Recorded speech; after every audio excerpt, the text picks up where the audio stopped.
प्यारे दोस्तों, कैसे हैं आप सभी। जैसा कि आप सभी जानते हैं, मेरा नाम है हिमांशु त्रिपाठी और मैं आपको मैथ्स और रीजनिंग की क्लासेस देता हूं। तो प्यारे दोस्तों, रीजनिंग में हम लोगों ने कैलेंडर से स्टार्ट किया था। तो कैलेंडर में हमने 2 क्लासें कंप्लीट की हैं। अब बात करते हैं तीसरी क्लास की। तो मैंने आपको पिछली क्लास में क्या पढ़ाया था। मैंने आपको पिछली क्लास में बताया था कि कैलेंडर किस प्रकार से रिपीट करता है। मैंने बताया था, जब आप किसी वर्ष में 4 से विभाजित करेंगे, यदि 1 शेष बचता है तो उस वर्ष में 6 जोड़ करके उत्तर निकालेंगे, और यदि 2 या 3 शेष बचता है तो 11 जोड़ करके उत्तर निकालेंगे। और इसके अलावा यदि 0 शेष बचता है तो उसमें 28 जोड़ेंगे। 0 शेष बचेगा मतलब वह लीप वर्ष होगा, और जब वह लीप वर्ष होगा तो उसमें 28 जोड़ेंगे, और अगला वर्ष जो 28वां आने वाला वर्ष होगा वही आपका क्या होगा, बिल्कुल सेम लीप वर्ष होगा। इतना हमने पढ़ लिया था। अब प्यारे दोस्तों, ये लीप ईयर का कॉन्सेप्ट क्या था, हमें यही समझना था आज की डेट में, है ना। तो उसके पहले मैं कुछ 1-2 क्वेश्चन आपसे कराता हूं। 1-2 क्वेश्चन दूंगा, आप उनको करके बताइएगा। इसके बाद हम लीप वर्ष तो पढ़ेंगे ही पढ़ेंगे, ठीक है। तो प्यारे दोस्तों, जैसे मैं आपको क्वेश्चन दे दूं, क्वेश्चन मैं कह दूं, राम सन 2004 में अपना 5वां जन्मदिन मनाता है। 5वां जन्मदिन, ठीक है, मनाता है। यदि राम का जन्म 29 फरवरी को हुआ हो,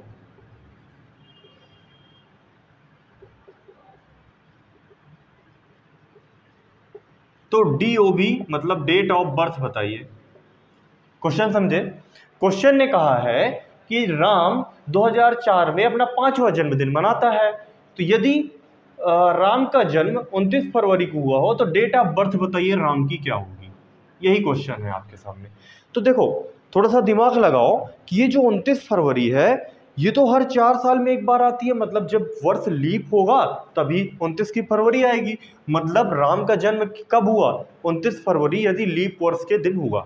इतना हम क्लियर है। तो हमें एक बात और समझ में आई। समझ में क्या आई कि राम 4 साल में एक ही बार अपना जन्मदिन मना पाता है बेचारा। अरे समझ रहे हो, क्योंकि उसका जन्म तो 29 फरवरी को हुआ है ना, वो तो 4 साल में एक बार आएगी। तो बेचारा राम अपना जन्मदिन 4 साल के बाद ही मना पाता है। बड़ी है ना समस्या। तो क्वेश्चन आपसे कहा कि सन 2004 में 5वां जन्मदिन मनाता है, यदि 29 फरवरी को हुआ हो तो डेट ऑफ बर्थ बताइए।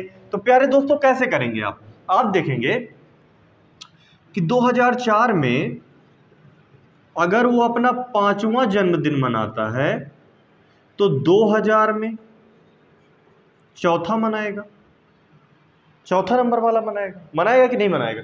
2004 में 5वां मनाया, मतलब 4 साल पहले 2000 में चौथा मनाएगा। फिर 1996 में वो तीसरा जन्मदिन मनाएगा, है ना। 1992 में वह दूसरा अपना जन्मदिन मनाएगा। अरे मनाएगा, कोई दिक्कत है, आप बोलेंगे कोई दिक्कत नहीं है। फिर इसके बाद कहेंगे 1988 में वह अपना पहला जन्मदिन मनाएगा। 1988 में पहला जन्मदिन मनाएगा। अब बताइए, इसका उत्तर 1988 होगा या नहीं होगा। आप बोलेंगे होगा, लेकिन ऐसा नहीं है, 1988 नहीं होगा। तो बोलेंगे क्यों, पहला जन्मदिन तो अपना 1988 को मना रहा है। तो क्या है, एक बात बताइए, क्या कोई अपना जन्मदिन पैदा होते ही मना लेता है क्या। आप बोलेंगे बिल्कुल नहीं, ऐसा तो नहीं है। भाई जब जन्म हो जाएगा तो अगले आने वाले वर्ष की अगली तारीख को ही तो मनाएगा ना अपना जन्मदिन आदमी। जैसे मान लीजिए कोई बच्चा होता है तो जस्ट उसके 1 साल बाद, है ना, 1 साल बाद अपना जन्मदिन मनाता है। तो राम का जन्मदिन तो हर 4 साल बाद रिपीट होता है। तो राम ने जब 1988 में अपना पहला जन्मदिन मनाया तो राम कब पैदा हुआ। आप बोलेंगे राम का जन्म हुआ 1900, इसमें 4 घटाइए, 84 में उसका डेट ऑफ बर्थ रही। बात समझे कि नहीं समझे। 1988 इसका उत्तर नहीं होगा, जबकि पहला ऑप्शन में आपको 1988 दे देगा। तो आप इसको जल्दी से लगा करके चले मत आइएगा, समझने वाली बात होती है। अब मैं यही क्वेश्चन अगर आपसे कह दूं, मान लीजिए यही क्वेश्चन कि भाई इस बार जो है राम का जन्म जो है सन 1904 में हुआ है। कब हुआ, 1904 में जन्म। अब बताइए, यदि वह 1904 में, सॉरी ये जन्म मैंने बोल दिया, यदि 1904 में राम अपना 5वां जन्मदिन मनाता है तो बताइए उसकी डेट ऑफ बर्थ क्या है। तो फिर क्या करेंगे आप देखेंगे कि भाई इसका 5वां जन्मदिन कब हुआ, 5वां जन्मदिन हुआ इसका 1904 में, ठीक है। वही 29 फरवरी की बात कही गई, बिल्कुल सेम कंडीशन है, बस यहाँ पे 1904 कर दिया गया है। कितना कर दिया गया है? 1904, बस इतना सा डिफरेंस किया गया है इन दोनों में इतना डिफरेंस किया गया है, ठीक है। तो 5वां जन्मदिन 1904 में मनाया, तो बताइए भाई चौथा कब मनाएगा? 1900 में मनाएगा? बोलिए भाई, मनाएगा? नहीं मनाएगा। क्यों? क्योंकि 1900 आपका लीप वर्ष नहीं है। ये देखिए शताब्दी वर्ष आ गया, शताब्दी वर्ष क्या ये 400 से डिवाइड होगा? आप बोलेंगे नहीं होगा। जब ये 400 से डिवाइड नहीं होगा तो यह लीप वर्ष नहीं है।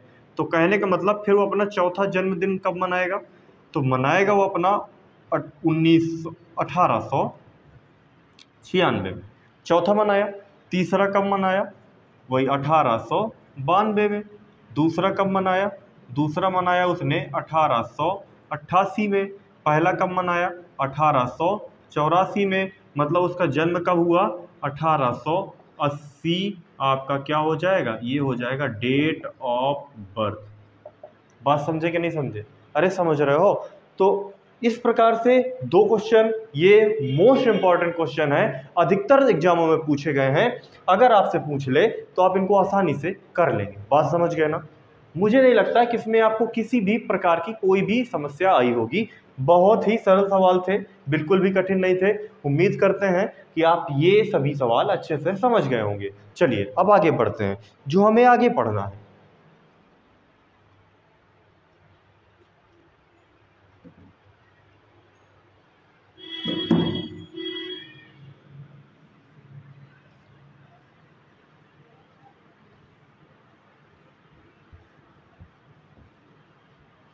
प्यारे दोस्तों, मैं अगर आपसे पूछूं कि एक तारीख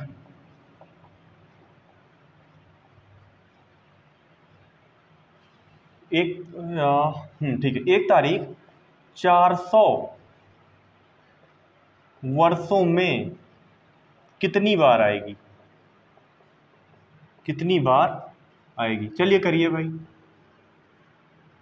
क्वेश्चन है आपका, एक तारीख 400 वर्षों में कितनी बार आएगी, ठीक है। इसके अलावा एक तारीख, मान लीजिए 400 वर्षों में कितनी बार आएगी। आप यहाँ पे पहला क्वेश्चन लीजिए, एक तारीख। दूसरा क्वेश्चन है आपका जैसे ले लीजिए आप 30 तारीख। तीसरा क्वेश्चन ले लीजिए 31 तारीख। और एक चौथा क्वेश्चन और ले लीजिए 29 तारीख। ये आपके पास 4 क्वेश्चन है। एक तारीख 400 वर्षों में कितनी बार आएगी? 30 तारीख 400 वर्षों में कितनी बार आएगी? 31 तारीख 400 वर्षों में कितनी बार आएगी? 29 तारीख 400 वर्षों में कितनी बार आएगी? आपके पास ये 4 सवाल हैं, इनको आपको करना है और निश्चिंत होकर के आसानी से करने का प्रयास कीजिए। तो प्यारे दोस्तों, जब आप कहेंगे एक तारीख की बात, मैं इस सवाल को सॉल्व करने जा रहा हूं। यहाँ पे देखेंगे, जब भाई एक तारीख की बात करेंगे तो हम बोलेंगे कि एक वर्ष में कुल कितने महीने होते हैं? आप बोलेंगे 12 महीने होते हैं। अरे बात समझ रहे हो? एक वर्ष में 12 महीने होते हैं। और प्रत्येक महीने में एक तारीख आती है कि नहीं आती है? आप बोलेंगे हाँ आती है। अरे आती है, एक तारीख पर महीने में आती है। और 400 वर्षों में टोटल वर्ष कितने हैं? 400। और प्रत्येक वर्ष में 12 महीने होते हैं, 12 महीने होते हैं। और हर महीने में एक तारीख आती है ना, हर महीने में एक तारीख आती है। तो आप सीधे सीधे बोलेंगे कि 12 चौक 4800 बार, 400 वर्षों में 4800 बार एक तारीख आती है। बात समझे? समझ गए ना? अब बात करते हैं 30 तारीख की। 30 तारीख एक वर्ष में सबसे पहले कितनी बार आती है? आप वो बताइए। 30 तारीख एक वर्ष में कितनी बार आती है?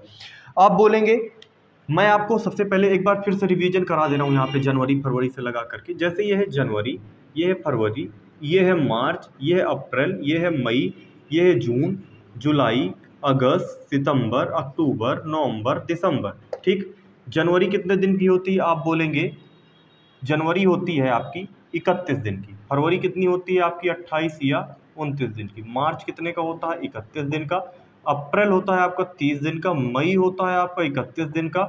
जून होता है आपका 30 दिन का। जुलाई होता है 31 दिन का। अगस्त होता है 31 दिन का। सितंबर होता है 30 दिन का। अक्टूबर होता है 31 दिन का। नवंबर होता है 30 दिन का। और दिसंबर कितना होता है? 31 दिन का। होता है या नहीं होता है? अब देखेंगे 30 तारीख एक वर्ष में कितनी बार आई? आप बोलेंगे अप्रैल में, अच्छा आप बोलेंगे 30 तारीख यहाँ पर भी आई, यहाँ। अब अच्छा, हाँ यही तो समझाने वाली बात थी। बात यह है कि अगर मैं पूछूं 31 तारीख कितनी बार आई, तो आप बोलेंगे 1 2 3 4 5 6 7, मतलब एक वर्ष में 31वीं तारीख 7 बार आई। आई कि नहीं भाई? जनवरी में आई, मार्च में आई, जुलाई में आई, अगस्त में आई, अक्टूबर में आई, दिसंबर में आई। 1 2 3 4 5 6 7, 7 बार आई। तो हम क्या जानेंगे? हम 400 वर्षों में अगर एक वर्ष में 7 बार आई है तो टोटल कितनी? ये 30 तारीख वाला था, ये 31 वाला। 400 गुणे 7, 7 चौक 2800, और यही आपका क्या हो जाएगा? उत्तर। बात समझे? यहाँ पे ये क्या हो जाएगा? उत्तर। बात यहाँ फंसती है कि 30 तारीख कितनी बार आएगी, तो आप क्या देखेंगे? आप देखेंगे यहाँ पे 1, ये 2, ये 3, ये 4, 4 बार आई। ऐसा नहीं है प्यारे दोस्तों। ये बताइए क्या जनवरी में 30 तारीख नहीं आती? आप बोलेंगे हाँ आती है, कि जनवरी 31 दिन का होता है, तो 30 तारीख इसमें भी है, मार्च में भी है, अप्रैल में भी है, मई में भी है, जून में भी है, जुलाई, अगस्त, सितंबर, अक्टूबर, नवंबर, दिसंबर, मतलब 11 महीनों में 30 तारीख आती है। केवल फरवरी को छोड़ दिया जाए तो 30 तारीख कितनी बार आती है? 11 बार आती है एक साल में। तो भाई 400 गुणे 11 तो 4400 कितना हो जाएगा? 4400 बार आएगी। बात समझे कि नहीं समझे? किसी को कोई दिक्कत है? आप बोलेंगे कोई दिक्कत नहीं है। अब बात करते हैं 29 तारीख की। यही तो है सवाल मेरे प्यारे दोस्तों, इसको किस प्रकार से करें? तो 29 तारीख कितनी बार आएगी? आपसे क्वेश्चन बनता है, मोस्ट इंपॉर्टेंट क्वेश्चन है ये, बनता है कि 100 वर्षों में 29 तारीख कितनी बार आएगी, 400 वर्षों में 29 तारीख कितनी बार आएगी। तो आप कैसे निकालेंगे? यही तो समझाना चाह रहा हूं मैं आपको। आप जान रहे हैं सिर्फ फरवरी में ही, आप क्या जान रहे हैं? सिर्फ फरवरी ही ऐसी मतलब महीना होता है जिसमें 28 और 29 दो मतलब की तारीख हो सकती हैं, जबकि जब लीप वर्ष दिया हुआ हो। फरवरी ही एक ऐसा महीना है जिसमें कभी 29 तारीख आती है और कभी नहीं आती है, और बाकी प्रत्येक महीने में 29 तारीख होती है कि नहीं होती? आप बोलेंगे हाँ होती है, सिर्फ फरवरी को छोड़ दिया जाए। तो हम जानते हैं कि 400 वर्षों में जो ये 11 महीने हैं, तो 11 चौक 4400, 4400 बार तो आएगी ही आएगी। लेकिन अब निकालना यह है कि 400 वर्षों में लीप वर्ष कितनी बार है, क्योंकि जितने लीप वर्ष उतनी की 29 की फरवरी। बात समझ रहे हो ना? जिस वर्ष लीप वर्ष होगा उसी वर्ष 29 की फरवरी रही होगी। तो 400 वर्षों में कितने लीप वर्ष होते हैं? तो 400 वर्षों में मेरे प्यारे दोस्तों 97 लीप वर्ष होते हैं। तो इसका उत्तर कितना हो जाएगा? 44 97। अब ये कैसे निकाला, और फिर ऐसा क्यों भाई? हर एक 4 वर्ष में एक लीप वर्ष होता है, मान लो 4 फिर लीप वर्ष, फिर 8वें वर्ष में फिर 2 लीप वर्ष, 12 वर्ष में 3, इसी प्रकार से 20 वर्षों में 5 लीप वर्ष। इसी प्रकार से आप बोलेंगे ना 100 वर्षों में कितने लीप वर्ष? आप बोलेंगे 25, जबकि ऐसा नहीं होता, 100 में होते हैं 24 लीप वर्ष। अब ये कैसे? मैंने कहा 100 वर्षों में लीप वर्ष 24, लेकिन होते तो आप दिमाग लगाएंगे 4 से विभाजित करेंगे 25 आना चाहिए, 24 क्यों बता रहे हैं सर? बताएंगे। 200 वर्षों में लीप वर्ष कितने आपके हिसाब से होना चाहिए? होना चाहिए 50, लेकिन होते हैं 48। 300 वर्षों में, 300 वर्षों में होते हैं 72।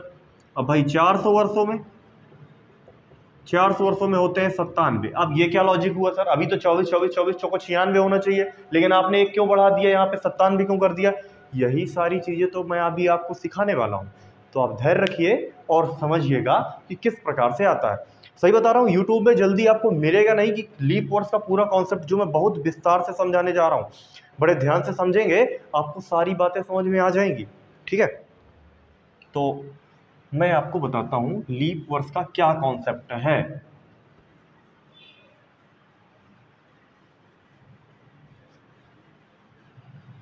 सब रटा देते हैं कि 400 वर्षों में 97 होते हैं, 100 वर्षों में 24 होते हैं लीप वर्ष, लेकिन ऐसा होता क्यों है ये जल्दी कोई नहीं बताता है। तो यही तो बताने के लिए आया हूँ, इसलिए आप हमारे साथ जुड़े रहिए, समझते रहिए। तो प्यारे दोस्तों, जैसे मैं आपसे पूछूं, जैसे एक बात बताइए, ये लीप वर्ष लाने की जरूरत क्यों पड़ी हम लोगों को? भाई ऐसे भी तो काम चल सकता था। ये लीप वर्ष लाने की क्या जरूरत पड़ी हमको? ऐसा क्या मतलब जरूरत हो गई कि हमको ये लीप वर्ष लाना पड़ गया? हम तो नॉर्मली हर वर्ष ऐसा करते कि भाई क्यों हम एक ऐड करें, ना ऐड करते हर 4 वर्ष में, नॉर्मली लेके चले जाते।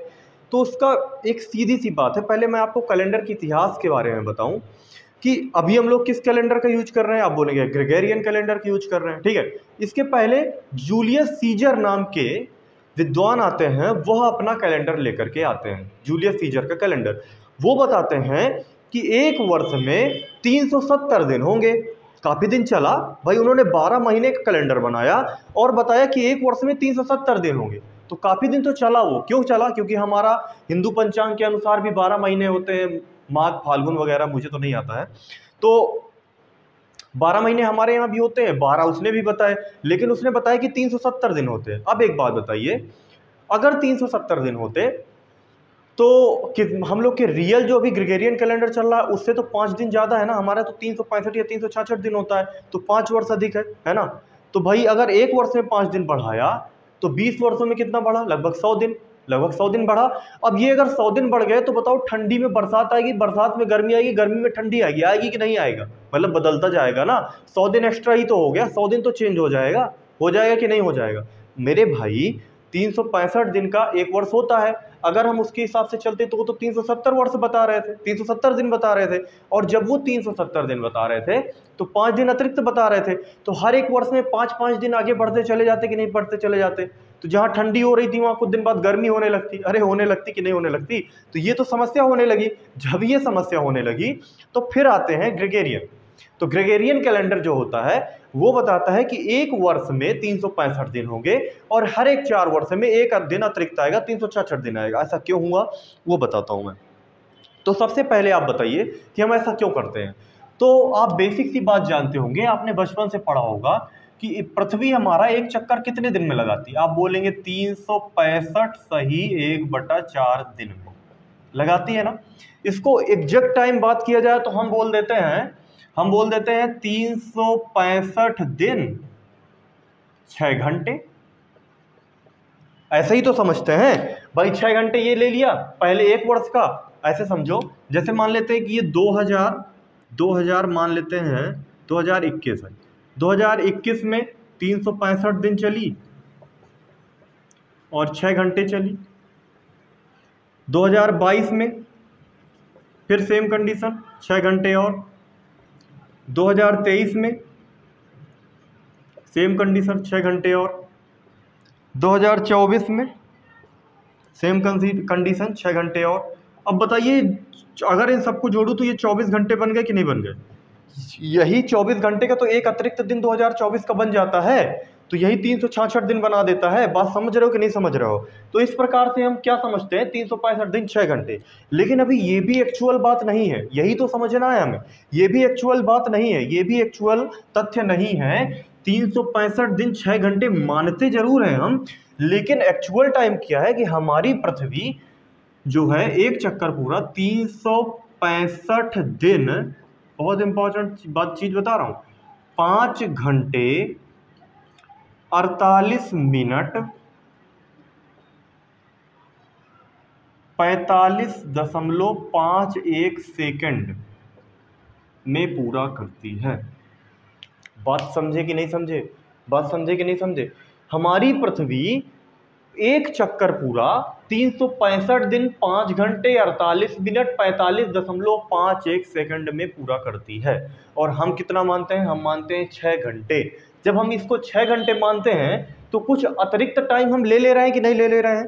लगभग कितना मिनट ले रहे हैं? अगर आप देखेंगे 48, लगभग 11 से 12 मिनट के बीच में हम ज़्यादा टाइम ले रहे हैं, कंसीडर कर ले रहे हैं। अब यही अगर मैं 400 वर्षों में इसका गुणा करूं, 400 वर्षों में इसका मैं गुणा करूं तो लगभग आपका 72 घंटे के आसपास बनेगा। कितना बनेगा? 72 घंटे के आसपास।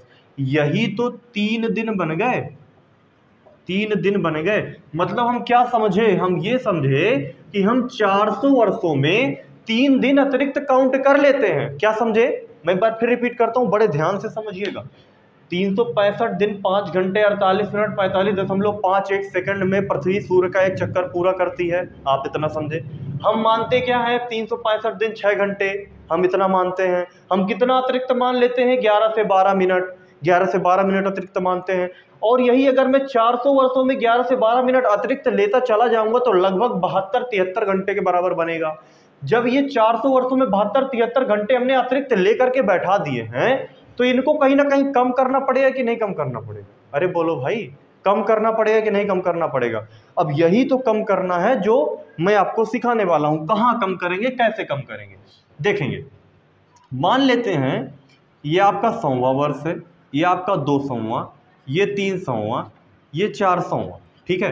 इसी तरह से मान लेते हैं ये 500वां वर्ष है, ये 600वां, 700वां, 800वां, 900वां, 1000वां, इसके बाद आपका 1100, लगभग 1200, इस प्रकार से बढ़ते हुए चले जाएंगे। बात समझ रहे हैं ना? 1100, 1200, 1300, 1400, 1500, 1600, इस तरह से बढ़ते चले जाएंगे। अब हमें क्या समझना है? हमें ये 3 दिन कहीं ना कहीं अतिरिक्त हटा देने हैं। हटा देने हैं कि नहीं हटा देने? ठीक है, हटाने हैं। तो हम क्या करें कि हम लोग क्या देखें, हम लोग ये देखें कि जो भाई 100वां वर्ष होता है, ये जो 100वां वर्ष है, इसमें एक अतिरिक्त दिन माइनस कर दो। ठीक, एक दिन अतिरिक्त यहां माइनस कर दो, क्योंकि 400 वर्षों में 3 दिन अतिरिक्त हटाने हैं हमको, तो 200वें वर्ष में एक दिन माइनस कर दो। बात समझ गए? 300वें वर्ष में एक दिन माइनस कर दो। 3 जो अतिरिक्त दिन लिए थे कंप्लीट हो गए, और 400वें वर्ष में कुछ भी माइनस नहीं करना है। आप समझ रहे हो? देखो, 25 लीप ईयर होने चाहिए थे, एक दिन माइनस किया, 24 लीप ईयर यहां बचे। 25 होने चाहिए था, एक दिन यहाँ माइनस किया, 24 बचे। 25 यहाँ पे होना चाहिए था, एक दिन माइनस किया, 24 बचे।